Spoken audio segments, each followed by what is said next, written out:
সকালে এই যে আমরা ঘুম থেকে উঠে যে কাকের শব্দ শুনি, যেমন দাঁড় কাক। তারপর এখানে আছে আমাদের সুমধুর কণ্ঠ কোকিল পাখি।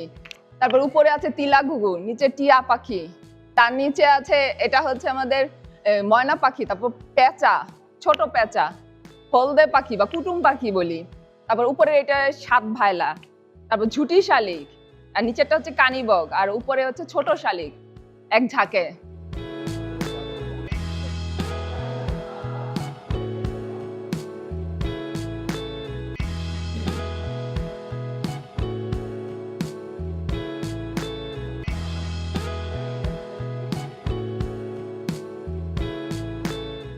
এখানে আপনারা যে পাখিগুলো দেখছেন এগুলো হচ্ছে মূলত টেক্সিডার্মি প্রক্রিয়া সংরক্ষণ করা পাখি।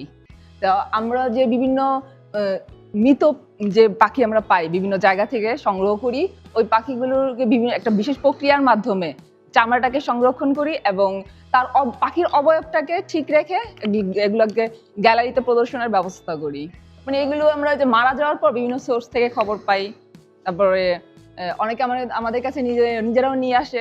বাচ্চারা এই পাখিগুলো থেকে খুবই খুশি হয় এবং শিক্ষা গবেষণার ক্ষেত্রে পাখিগুলো গুরুত্বপূর্ণ ভূমিকা পালন করে। বিশেষ করে আমাদের জীববৈচিত্র্য সংরক্ষণের জন্য পাখির একটা বিশেষ অবদান রয়েছে। পাখি পরাগায়নে সাহায্য করে, আপনারা জানেন, বীজ ছড়ায়, তার থেকে নতুন নতুন গাছ, চারা গাছ জন্মায়। আর এখানে বিভিন্ন প্রজাতির পাখি আছে।